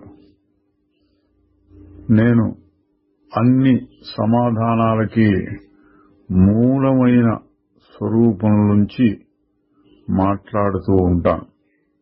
శుద్ధమైన జలాశయం నుంచి వచ్చే నీరు శుద్ధంగానే ఉంటుంది. నేను అడిగేవారి కోరికలు భయాలతో సంబంధం లేకుండా, నా వ్యక్తిగత అభిప్రాయాలు కాకుండా మూలంలో నుంచి వచ్చిన సమాధానాలనే చెప్తూ ఉంటాను అన్నారు. మళ్ళీ ప్రశ్న, నేను ఇక్కడికి వచ్చిన కారణం ఏంటంటే, నేను సురక్షితమైన ఆనందం కోసం వెతుకుతున్నాను. మీరు నాకు సహాయం చేయగలరా? సురక్షితం, ఆనందం అంటే ఏంటంటే ఏ భయాలు ఉండకూడదు, ఆనందం పోతుందేమో అనే భయం కూడా ఉండకుండా, దుఃఖం అనేది లేకుండా, అంటే మనం చెప్పేటువంటి మోక్షము అని అర్థం, జీవన్ముక్తి, అది కావాలి అంటున్నాడు మహారాజు గారు. ఎన్నడూ పోగొట్టుకోలేని దానిని ఎంత వెతికినా కనుక్కోలేవు. రక్షణ కోసం, ఆనందం కోసం నువ్వు వెతుకుతూ ఉండటమే దాని నుంచి దూరం చేస్తాయి. దేన్ని వెతక్కు, ఉన్నదాన్ని పోగొట్టుకోకు. రోగం చాలా సాధారణమైనటువంటిది, దాని మందు కూడా చాలా తేలికపాటిది. నీకు భద్రత లేనట్లు, సుఖం లేనట్లు కోపింపజేసేది మనస్సే. ఏదో దాన్ని ఆశిస్తూ ఉండటం నీకు అభద్రతా భావాన్ని, అంటే అవుతుందో కాదో ఎట్లాగానే కలిగిస్తూ ఉంటుంది. నీ జ్ఞాపకాలు దుఃఖాన్ని కలిగిస్తూ ఉంటాయి. భూతకాలాన్ని గురించి, అంటే అయిపోయిన దానివి, భవిష్యత్ రాబోయేదానివి, వాటిని గురించిన చింతను వదిలేసి వర్తమానంలో ఉండటం నేర్చుకో. అన్నీ చక్కబడతాయి. మళ్ళీ ప్రశ్న, కానీ ప్రస్తుతం ఉన్న వర్తమానానికి నిలకడలేదే. అంటే ఒక క్షణంలో పోతుంది వర్తమానం, ఈ క్షణం అంటూ ఉండగానే భూతకాలం అయిపోయింది. అది అడుగుతున్నాడు. ప్రస్తుతానికి నిలకడ లేదు. ఆ విధంగా ఉండాలంటే నేను ఏమీ కాని శూన్యంలాగా అయిపోతాను. మహారాజు గారు చెప్తున్నారు, అదే నేను చెప్పేది. నువ్వు ఏమీ లేనట్టు అయిపోతే అదే నీకు భద్రత, సుఖము. నీకు కావలసిన అనుభవం అడిగితే చాలు వస్తుంది, ప్రయత్నించి చూడు అన్నారు. తర్వాత ఇంకా చెప్పారు, నేనే అన్న భావంలో నుంచి నేనే అన్న భావం పోతే అంతా నేనే అన్న భావం వస్తుంది. అంటే శరీర భావం వదులుకుంటే అంతా నేనన్న భావం వస్తుంది. అందులో నుంచి అంతా అన్న భావం పోతే నేను అన్న భావం ఉంటుంది. తరువాత ఆ నేను అన్న భావం కూడా పోతే శుద్ధ చైతన్యం, శుద్ధమైన ఉనికి, సత్పదార్థం మిగులుతుంది. అంటే నేను అన్న భావం కూడా లేకుండా ఊరక ఉండటం. అందులో అన్ని నేనులు ఉంటాయి. వేరు చేసి చూడటం కాకుండా అన్నిటినీ కలిపి ఒకటే ఎన్నిగానో ఉన్నట్లు చూడు. అంటే సర్వాత్మభావం అన్నది. నేను శరీర మనస్సుల సంఘాతము అనే పొరపాటు అభిప్రాయమే స్వార్థ చింతన, అభద్రతాభావం కలిగిస్తాయి. అందువలనే ఈ విశ్వం కనపడకుండా పోతుంది. అంటే నీ మనస్సులో విశ్వాన్ని గురించి ఏమి పట్టించుకోకుండా, అంటే ఇతరుల గురించి ఏం పట్టించుకోకుండా తనను మాత్రమే చూసుకునేటటువంటి, అంటే శరీరాన్ని మాత్రమే చూసుకునేటటువంటి స్వార్థం వస్తుంది, తన అసలు స్వరూపాన్ని తెలుసుకోకపోవటం వలన అన్నారు. ఈ స్వార్థపరత్వం అంతా తన యొక్క అసలు స్వరూపం తెలియక తనను తాను ఏదోగా ఊహించుకుంటున్నందువలన వస్తోంది. అటువంటి మనస్సును శుద్ధం చేయటమే యోగము. తర్వాత అధ్యాయం 51. ప్రశ్న: నేను ఫ్రాన్స్ దేశస్థుణ్ణి. గత 10 సంవత్సరాలుగా నేను యోగా అభ్యాసం చేస్తున్నాను. మహారాజు గారు ప్రశ్నించారు, 10 సంవత్సరాల కృషి తరువాత నీవు నీ లక్ష్యానికి కొంత దగ్గరగా వచ్చావా? ప్రశ్నించిన ఆయన, కొద్దిగా దగ్గరకు వచ్చి ఉంటాను. అయితే మీకు తెలుసు, ఇది చాలా కష్టమైన పని కదా. మహారాజు గారు, ఆత్మ చాలా దగ్గరగానే ఉంది. దాన్ని చేరే పద్ధతి కూడా చాలా తేలికే. నీవు చేయవలసిందంతా ఏమంటే ఏమీ చెయ్యకుండా ఉండటమే అన్నారండి. ఇక్కడ గమనించాలి, మహారాజు గారు అడిగిన వారిని బట్టి, వారి స్థాయిని బట్టి, వారు వేసే ప్రశ్నను బట్టి సమాధానం చెబుతుంటారు. కొన్ని సందర్భాల్లో ఇట్లా అనుకో, అట్లా అనుకో అని చెబుతూ ఉంటారు. కొన్ని చోట్లయితే మంచి కర్మలు చేస్తూ ఉండు అని కూడా చెప్పారు. ఇక్కడ ఆయన చాలా కాలంగా యోగాభ్యాసం చేస్తున్నా అన్నాడు కాబట్టి ఆయనకి తెలియజేస్తున్నారన్నమాట. అది సరి అయిన పద్ధతి కాదు, నీకు సరిపోలేదు, ఊరకుండు, ఏం చేయక్కర్లేదు అన్నట్టు చెప్పారు. మళ్ళీ ప్రశ్న: నా సాధన చాలా కష్టంగానే ఉన్నట్టు నేను కనుక్కున్నాను. మహారాజు గారు, ఇప్పుడు నీ సాధన ఏంటంటే ఉండటమే, అంటే ఊరక ఉండటము. చేయటం అనేది జరుగుతుంది, ఊరక గమనిస్తూ ఉండు.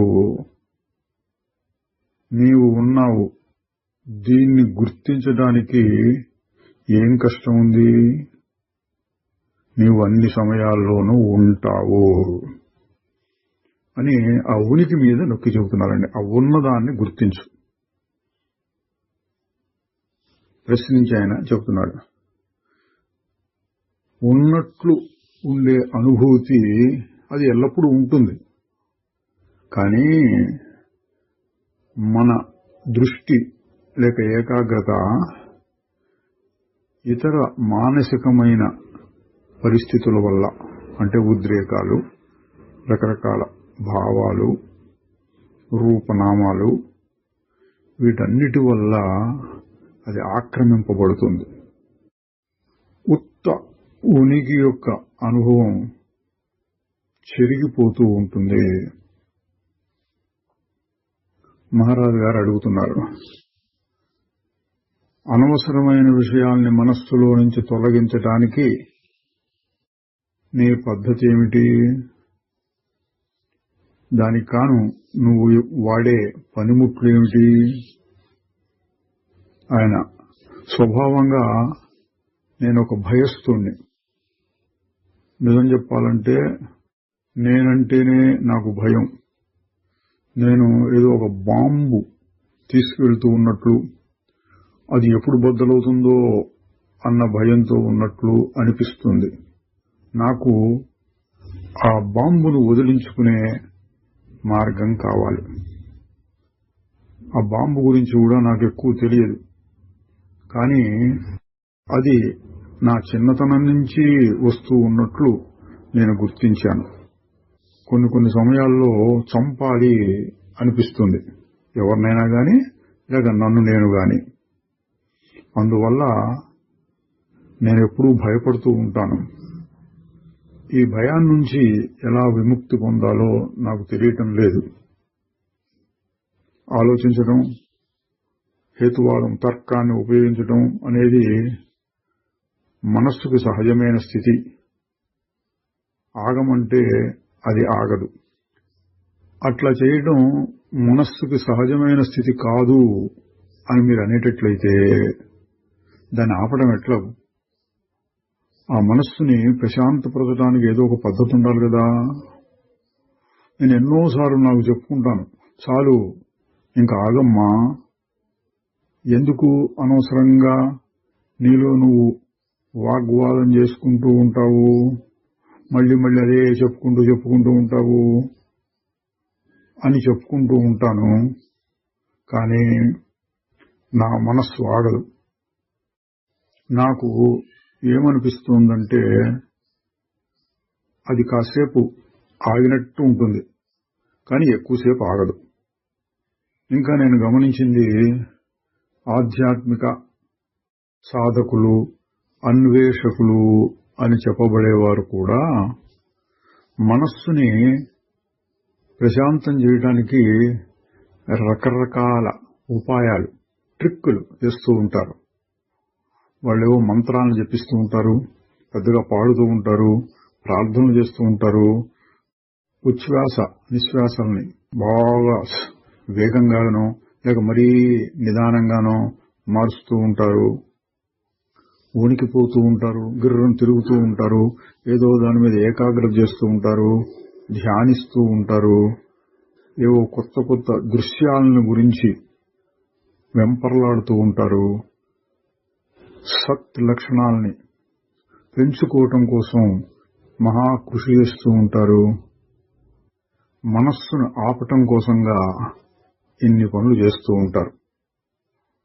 ఇదంతా చాలా విచారంగానూ ఉంటుంది, హాస్యాస్పదంగా కూడాను ఉంటుంది అన్నాడు. ఆయన గంభీరంగా చెప్పాడు.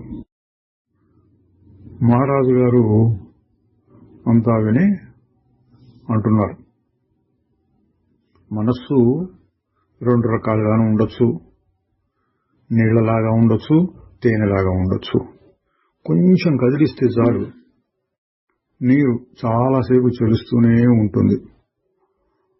ఇక తేనె లాంటిదైతే నువ్వు ఎంత దాన్ని కదిలించినా వెంటనే మళ్ళీ తన సహజ స్థితికి వస్తుంది, అంటే చిక్కగా ఉంటుంది కాబట్టి అన్నది.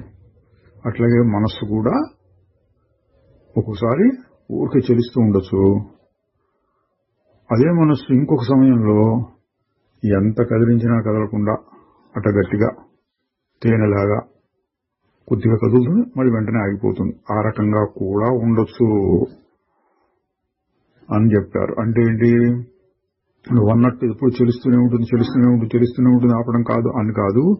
ఆపడం ఎట్లా అని కాదు, రెండు లక్షణాలు ఉంటాయి దానిలో. చలించే లక్షణం ఉంది, చలించకుండా ఆగే లక్షణం కూడా ఉంది అంటున్నారు. ఆయన దాన్ని పట్టించుకోకుండా అంటున్నాడు, మేమంతా ఒక అగ్నిపర్వతం మీద ఉన్నట్లున్నాం, ఎప్పుడూ ప్రమాదమే. అయితే సత్పురుషుల సన్నిధిలో అంటే సత్సంగంలో మనస్సు ప్రశాంతంగా ఉంటుంది అన్న విషయాన్ని నేను అంగీకరిస్తాను. కానీ వారి నుంచి కొంచెం దూరంగానే నా పాత సమస్యలన్నీ మళ్లీ మొదలవుతున్నాయి. అందువల్లనే నేను అప్పుడప్పుడు భారతదేశానికి వచ్చి నా గురువు యొక్క సన్నిధిని ఆస్వాదిస్తూ ఉంటాను. మహారాజు గారు అంటున్నారు, నువ్వు వస్తున్నావు పోతున్నావు అని అనుకుంటున్నావు, రకరకాల పరిస్థితుల్ని ధోరణుల్ని మనస్సులో చూస్తున్నావు. నేను ఉన్న వాటిని ఉన్నట్లుగా చూస్తున్నాను. అవన్నీ క్షణికమైన స్థితులు, అవి నాకు కనపడుతూ ఉంటాయి. ఒకదానంబడి ఒకటి త్వరగా వస్తూ ఉంటాయి. వాటన్నిటికీ శక్తి నాలో నుండే వస్తున్నాయి. అయినా ఆ వచ్చిపోయేవి ఏవి నేను కాదు, నావి కాదు. వాటిని నేను వద్దు అనను, కావాలి అనను. నేను వాటికి అతీతంగా ఉంటాను, మరో ప్రపంచంలో ఉన్నట్టు. సరే, ఇప్పుడు నీ అనుభవం ఏంటో చెప్పు. నీవు కూడా ఆ విధంగా ఈ మారిపోయే వాటి కంటే వేరుగా ఉన్నట్లు అనుభూతిని పొందుతున్నావా? ప్రశ్నించిన ఆయన చెప్తున్నాడు, అవును, అప్పుడప్పుడు అలా కలుగుతుంది. కానీ ఏదైనా కొంచెం ఆపద రాగానే నేను మళ్లీ వేరైపోయినట్లు, నాకు మరెవరూ తోడు లేనట్లు అనిపిస్తుంది. ఇక్కడే మీకు నాకు తేడా ఉంది. అసలు నేను ఏమీ చేయకుండా ఉండగలను అన్న భావాన్ని అంగీకరించడానికే నాలో ఎంతో వ్యతిరేకత కనపడుతోంది. మహారాజు గారు తన అనుభవాన్ని చెప్తున్నారు. చాలాసార్లు చెప్పారు గురువు గారి దగ్గర ఈయన ఏ విధంగా ఉపయోగం పొందారు అని. మళ్ళీ ఒకసారి చెప్తున్నారు. ముఖ్యమైన విషయం కాబట్టి మనం కూడా మళ్ళీ నిదానంగా చూద్దాం. నాకిప్పుడు 74 సంవత్సరాలు అయినా నేను చిన్నపిల్లవాడిననే అనుకుంటాను. నాలో ఎన్ని మార్పులు వచ్చినా నేను ఇంకా చిన్నపిల్లవాడినే. నా గురువు నాకు చెప్పారు, నీవు ఇప్పుడు కూడా ఏదై ఉన్నావో ఆ పిల్లవాడే నీ యొక్క అసలు స్వరూపము. అటువంటి స్వచ్ఛమైన స్థితికి వెళ్ళు. అక్కడ నేను అనేది ఇంకా స్వచ్ఛంగానే ఉంటుంది. మనం గమనించండి, బాగా చిన్నపిల్లలు, శిశువులు కొన్ని రోజులు కొన్ని వారాల వయసులో ఉన్నవాడు ఇంకా బాగా తెలుస్తుంది. ఊరగా చూస్తూ ఉంటారు. నేను అనేది ఉంటుంది, కానీ నేను ఫలానా ఫలానా అది ఇది ఇది ఇది ఇన్ని రకాలు ఉండదు. ఊరగా ఏదో ఉన్నట్టు ఉంటుంది. ఇంతకుముందు కూడా ఈ ఉదాహరణ చెప్పారు, మళ్ళీ ఇప్పుడు చెప్తున్నారు. గురువు గారు కూడా ఆయనకు అదే చెప్పారట. నేను అనేది ఇంకా స్వచ్ఛంగానే ఉన్నటువంటి పిల్లవాని స్థితిలోకి వెళ్ళు. ఆ స్థితి ఎటువంటిదంటే నేను ఇది నేను అది అనేది ఉండదు. ఉత్త నేను మాత్రమే ఉంటుంది. నీ కష్టమంతా పొరపాటు అభిమానం చేతనే. అంటే నేను కాని దాన్ని నేను అనుకోవటం పొరపాటు అభిమానం. అవన్నీ వదిలించుకో. నా గురువు ఇంకా ఏం చెప్పారంటే, నన్ను నమ్ము, నేను చెప్తున్నాను, నీవే దైవము. దీన్ని పరిపూర్ణమైన సత్యంగా అంగీకరించు. నీ సుఖానుభూతి దైవం, నీ కష్టాలు కూడా దైవమే. అన్నీ దైవం నుంచే వస్తున్నాయి. దీన్ని ఎప్పుడూ గుర్తుపెట్టుకో. నువ్వే ఆ దైవం. అంతా నీ వల్లనే జరుగుతున్నది అని గురువుగారు చెప్పిన మాట చెప్పి మహారాజు గారు చెప్తున్నారు. మరి నేను ఆయన్ని నమ్మాను. త్వరలోనే తెలుసుకున్నాను, అబ్బా ఆయన చెప్పిన మాట ఎంత అద్భుతమైన సత్యము.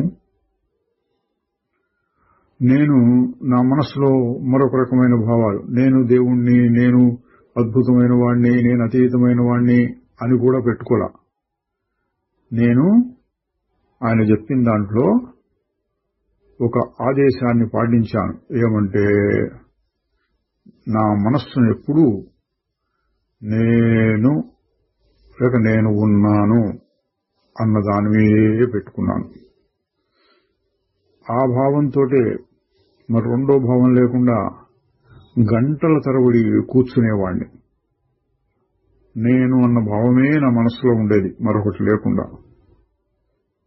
త్వరలోనే నాకు శాంతము, ఆనందము, సర్వాత్మకమైన ప్రేమ కనిపించినాయి,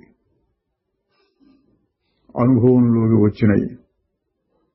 నేను, నా గురువు, నా జీవితము, నా ప్రపంచము ఇవన్నీ మాయమైనాయి.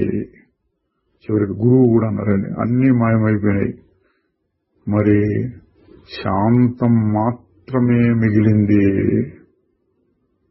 గాఢ నిశ్శబ్దమే మిగిలింది అని మహారాజు గారు తమ అనుభవం పొందిన పద్ధతిని కొంచెం వివరంగా చెప్పారు. అంతా విని ఆయన అంటున్నాడు, ఇదంతా చాలా తేలికగా అనిపిస్తుంది, కానీ కాదు.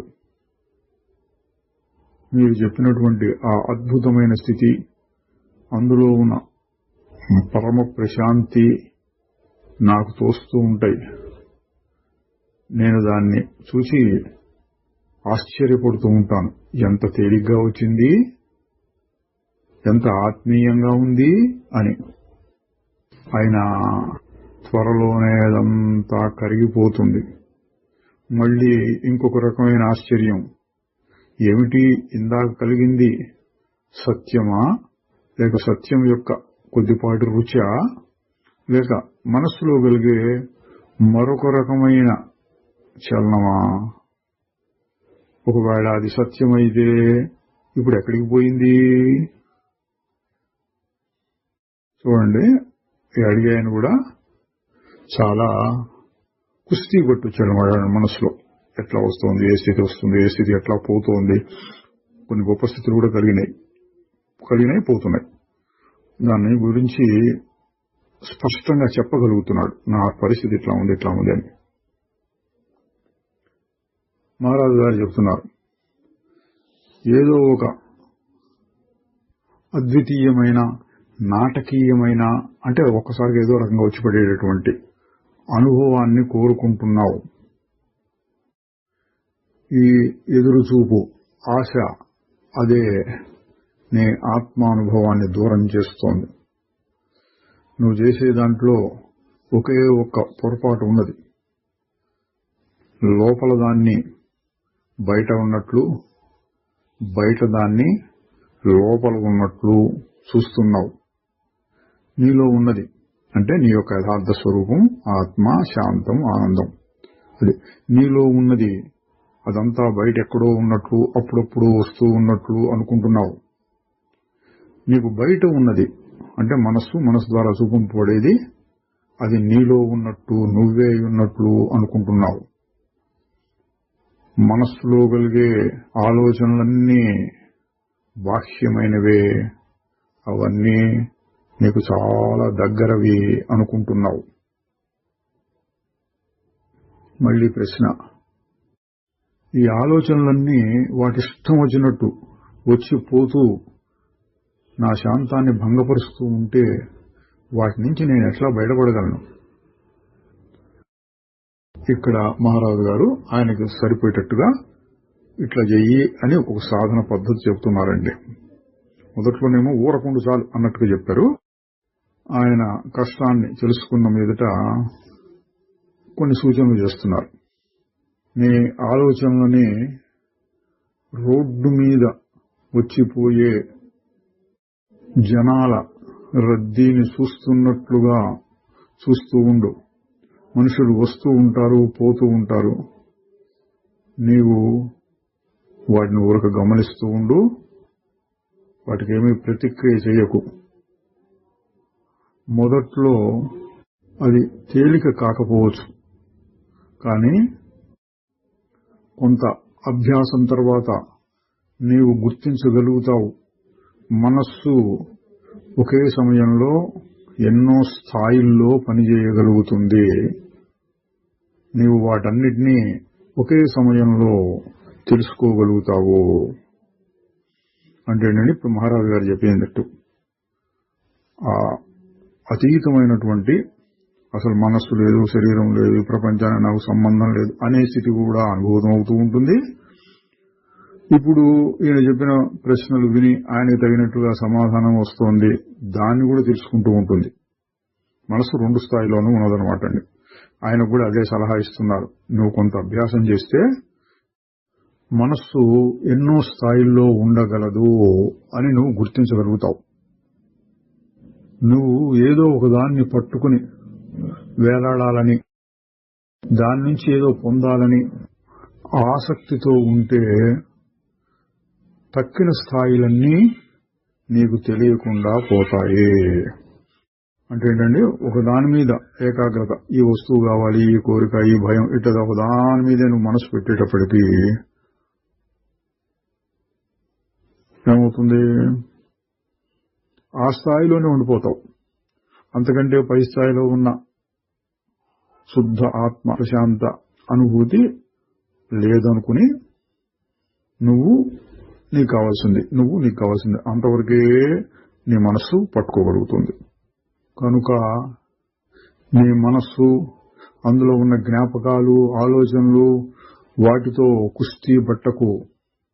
నువ్వేం చేయాలంటే అదే మనస్సులో మరొక దాన్ని, అంతకంటే ముఖ్యమైన దాన్ని పెట్టుకోవడానికి ప్రయత్నం చేయి. అదేంటంటే నేనెవరు అని, నేనెలా భూమి మీద పుట్టాను అని, ఈ విశ్వమంతా నా చుట్టూ ఎట్లా ఉన్నదని, ఏది సత్యము, ఏది క్షణికంగా వస్తూ పోతూ ఉన్నదని ఆలోచిస్తూ ఉండు. చూడండి, ఇది కొంచెం కింది స్థాయిది, కానీ కావాలి ఇటువంటివి కూడా. ఊరకుండు, సరే కుదిరితే మంచిదే. అది లేకపోతే మహారాజు గారు చేసినట్టుగా ఒక నమ్మకంతో ఇది కాదు ఇది కాదు ఇది కాదు అనుకుంటూ ఆ పై స్థాయికి వెళ్ళు. అది కూడా కుదరకపోతే ఏం చేయమంటున్నారు ఇప్పుడు చూడండి.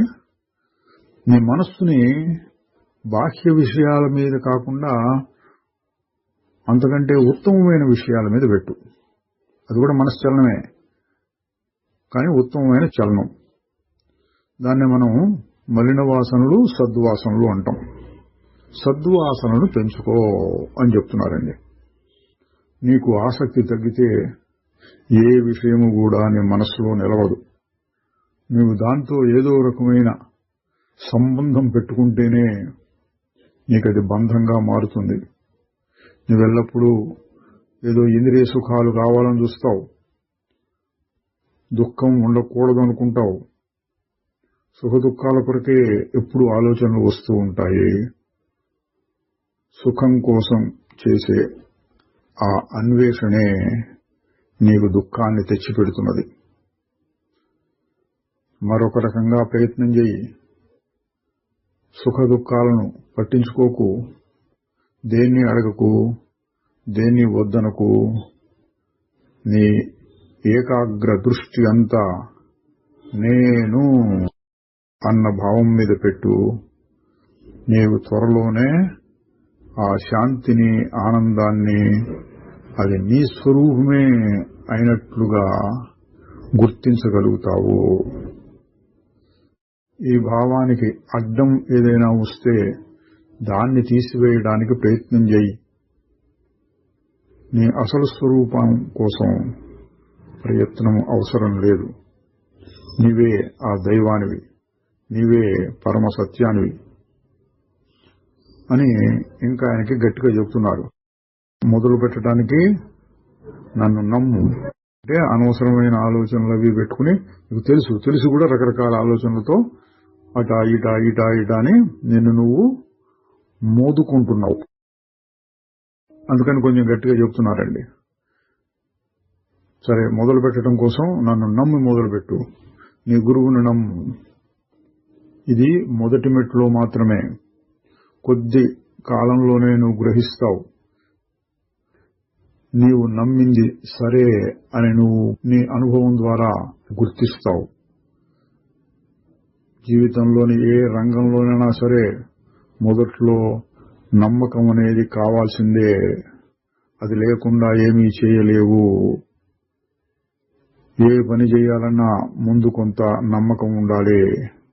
నువ్వు తినే రోజువారీ అన్నం కూడా నమ్మకం మీదే ఆధారపడి ఉంటుంది. చూడండి, దాన్ని నేను ప్రశ్నిస్తానంటే ఏం చేయలేరు. నువ్వు తినే అన్నం కూడా అన్నారు, ఈ అన్నం నాకు సరైందేనా, ఇందులో ఏమైనా విషం కలిసిందా, దీనివల్ల నాకు బలం వస్తుందా రాదా, ఏమైనా రోగం వస్తుందా, ఇట్లా పెద్దాన్ని పరీక్షిస్తూ, అనుమానిస్తూ, ప్రశ్నిస్తూ, హేతువాదాన్ని పెడుతూ ఉంటే నువ్వే పని చేయలేవు. కొంత నమ్మకం కావాలి. నేను చెప్పిన దాన్ని నువ్వు గుర్తులో ఉంచుకుంటే నువ్వు అంతా పొందగలుగుతావు. నేను మళ్లీ ఒకసారి చెప్తాను, నీవు అంతటా నిండినటువంటి, అన్నిటికీ అతీతమైనటువంటి సత్పదార్థానివి. ఆ విధంగానే ప్రవర్తించు, ఆ విధంగా ఆలోచించు, ఆ విధంగానే అనుభూతిని పొందు, ఆ విధంగానే నీ పనులు చేసుకుంటూ ఉండు. కొద్ది కాలంలోనే నీకు రావాల్సిన అనుభవం వస్తుంది. దానికై పెద్ద పరిశ్రమ అవసరం లేదు. నమ్మకంతో మొదలుపెట్టు. ఆ విధంగానే కృషి చేయి. నేను నీ నుంచి ఏమీ ఆశించటం లేదు. నీ మేలు కోసమే నేను చెప్తున్నాను. మళ్ళీ ఆయన ప్రశ్న, నేనే దేవుణ్ణి అని ఆలోచించవచ్చునా? నేను మహారాజు గారు, నువ్వు ఏ భావంతోనూ తాదాత్మ్యం చెందవద్దు. మనకి తెలియబడనటువంటి దేవుడు అనుకునేటట్లయితే నేనెవరో నాకే తెలియదు అని అర్థం వస్తుంది. అట్లాగాక దేవుణ్ణి నీ స్వరూపంగానే నువ్వు గుర్తిస్తే ఇక దాన్ని అనక్కర్లేదు. అందువల్ల నేను దేవుణ్ణి అని చెప్పక్కర్లేదు. నేను అన్న భావం మీదనే ఓర్పుతో నిలబడి ఉండు. ఇక్కడ ఓర్పు ప్రధానం. ఈ కృషిలో అపజయం అనేది ఉండదు.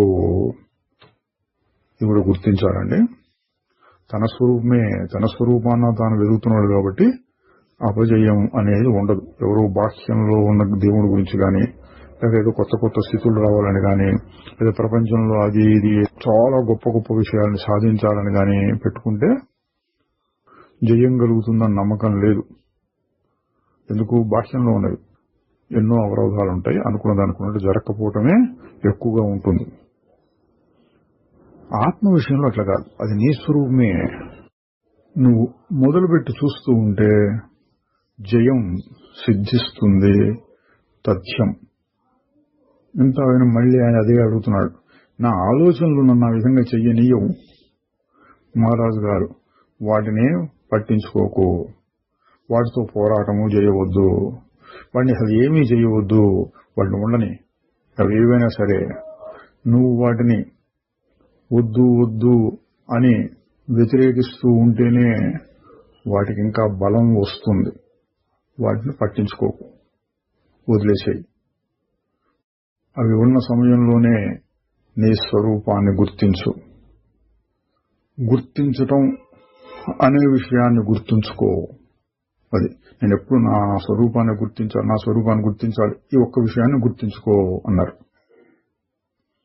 ఏది జరిగినా సరే నేనున్నాను కాబట్టే జరుగుతోంది అని గుర్తుంచుకో.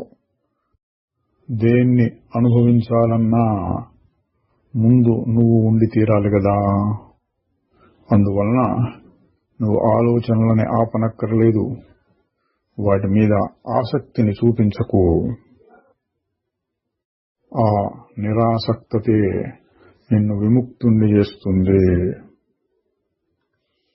గుర్తుంచుకో అని నేను చెప్పిన దానికి అర్థం ఏమంటే, మనస్సు ఎటో ఎటో పోయినప్పుడల్లా మళ్లీ మళ్లీ దాన్ని తీసుకొచ్చి నేను భావంలోనే నిలపాలి అని నా అర్థం.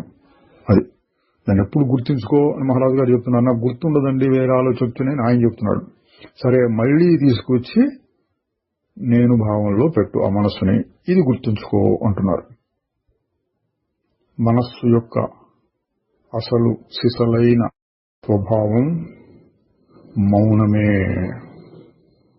మౌనాన్ని గురించిన భావం కాదు, మౌనమే. మనస్సు అటువంటి సహజ స్థితిలో తాను ఉంటే, ఇతర అనుభవం ఏదైనా కలిగితే వెంటనే మళ్లీ ఆ మౌన స్థితిలోకి వచ్చేస్తుంది. ఇంకా చెప్పాలంటే అన్ని ఇతర అనుభవాలు ఆ మౌనం లేక నిశ్శబ్ద స్థితి అనే ఆధారం మీదనే జరుగుతూ ఉన్నట్లు నీవు గుర్తించగలుగుతావు. ఇక్కడ గుర్తించాల్సింది ఏంటండి, రెండు చలనాల మధ్యలో ఉన్న నిశ్చలాన్ని మనం అప్పుడప్పుడు సాధన చేస్తూ ఉంటాం. రెండు శబ్దాల మధ్యలో ఉన్న నిశ్శబ్దాన్ని. అట్లాగే మనసులో ఏ రకమైన చలనం వచ్చినా రెండు చలనాల మధ్యలో ఉండే నిశ్చలాన్ని గుర్తించవచ్చు. ఒకటైపోయింది ఒక అనుభవం, మళ్లీ కొత్త అనుభవం వచ్చే లోపల నిశ్చలాన్ని గుర్తించవచ్చు. ఇంకా మన అనుభూతి పెరిగితే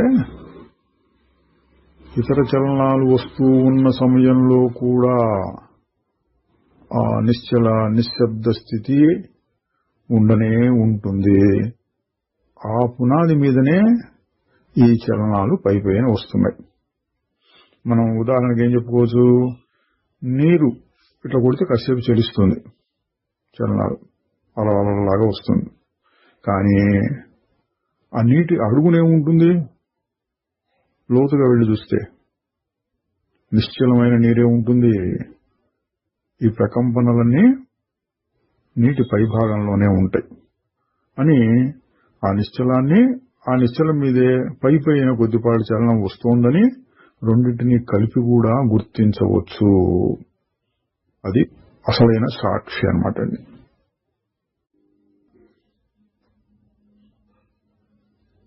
శ్రీ నిసర్గదత్త మహారాజుకి జై.